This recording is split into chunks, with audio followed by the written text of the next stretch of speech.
안녕하세요, 젤리 리더님들. 오늘은 보상 플랜의 역사와 주의사항에 대해서 말씀을 드리도록 하겠습니다. 자, 보통 네트워크 마케팅 보상 플랜이라고 하면 그 결국 뭐 다 똑같은 거 아니야? 라는 생각들을 많이 하시는 것 같아요.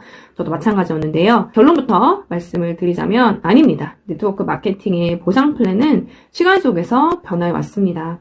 조금 더 정확하게 말씀을 드리면 60년이라는 시간 동안 크게 세 가지로 변화를 해왔는데요.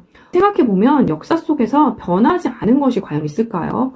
핸드폰만 해도 유선 전화에서, 그때는 핸드폰이 아니었죠? 그리고 무선, 2G를 거쳐서 5G까지 변화하고 발전이 되어 왔어요. 과거의 것을 수정, 보완해서 조금 더 합리적이고 편리하게 변화하는 것이 어찌 보면 너무나 자연스러운 현상이라는 것을 모두 공감하실 거라고 생각을 합니다.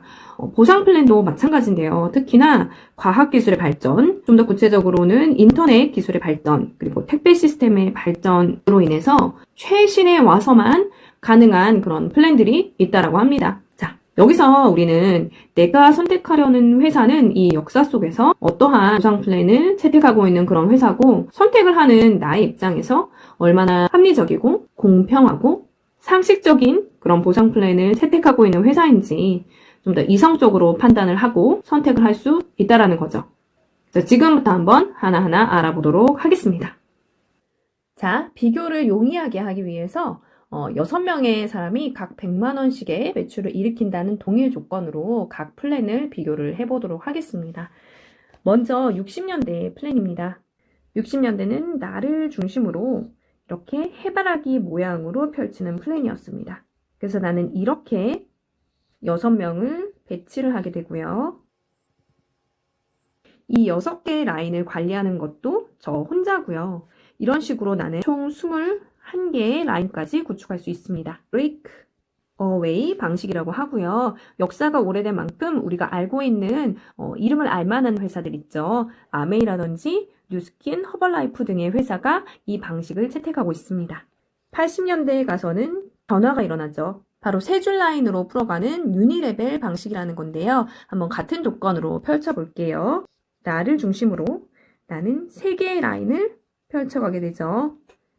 3명 100만 원씩, 그리고 또 1명의 하부에 이렇게 100만 원씩의 3명의 사업자가 배치가 되게 됩니다. 자, 브레이크어웨이 방식과의 차이가 뭘까요? 저는 6개의 라인 대신에 3개의 라인을 관리하게 되죠. 그리고 저처럼 이렇게 3개의 라인을 구축하고 또한 수입을 얻어가는 한 사람이 더 생기게 됩니다. 우리는 이 사람을 키 리더라고 이야기를 하죠. 유니 레벨 방식이라고 하고요. 현재 유니시티 그리고 메나테크와 같은 회사가 유니레벨 방식을 채택을 하고 있습니다. 90년대에 와서 보상 플랜이 한 번 더 변화하게 되는데요. 바로 2줄 라인을 풀어가는 바이너리 방식입니다. 바이라고 하면 영어로 2개의 라는 뜻이 돼요. 즉, 나를 중심으로 이렇게 2개의 라인을 펼쳐가게 됩니다. 자, 여기에 또 이렇게 펼쳐지고 또 이렇게 펼쳐지게 되죠. 자, 차이점을 느끼시나요? 바이너리 플랜에서는 나처럼 2개의 라인을 이끌고, 즉 팀을 꾸려가고 나처럼 수당, 돈을 벌어가는 사람이 2명이 더 생기게 됩니다. 즉, 2명의 키리더가 더 생기게 되죠. 나를 포함해서 1명, 2명, 3명이 함께 돈을 벌어가게 됩니다. 자, 그런데 이것은 사실 어떤 것이 더 좋다, 나쁘다라는 것을 말씀을 드리는 건 아니고요. 당연히 60년대에서는 이 브레이크어웨이 방식이 최선의 방법이었겠죠. 80년대에서는 이 유니레벨 방식이 최선이었습니다. 또 앞으로 또 다른 형식의 플랜이 나올지도 모르는 일이에요. 하지만 현재 경제학에서 가장 최신의 플랜이면서 가장 합리적이라고 알려진 플랜이 바로 이 바이너리 방식입니다. 네트워크의 원래 개념인 공유의 법칙을 가장 잘 실현하고 있는 것이 이 바이너리 플랜이라는 거죠. 자, 그럼 이런 의문이 들 수가 있어요.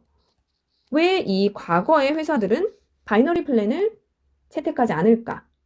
저도 그런 의문을 좀 가진 적이 있는데요.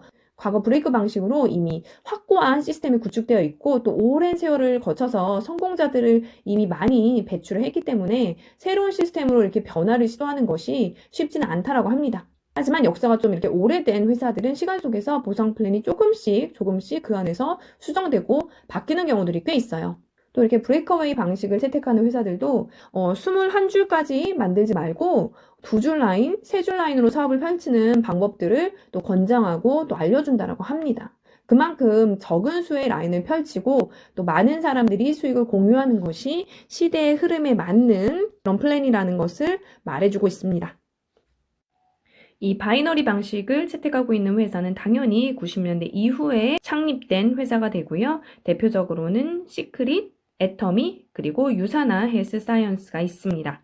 여기서 우리가 알 수 있는 것은 어떠한 네임 밸류라든지 내가 들어본 이름이다 라는 것 때문에 굳이 시대를 이렇게 역행해서 인터넷이라든지 택배 시스템이 발달하지 않았을 때 만들어진 예전의 보상 플랜을 선택할 이유는 없다라는 거죠. 자, 이렇게 큰 흐름을 한번 알아봤고요. 이번에는 조금 더 구체적인 세부 사항들에 대해서 알아보도록 하겠습니다.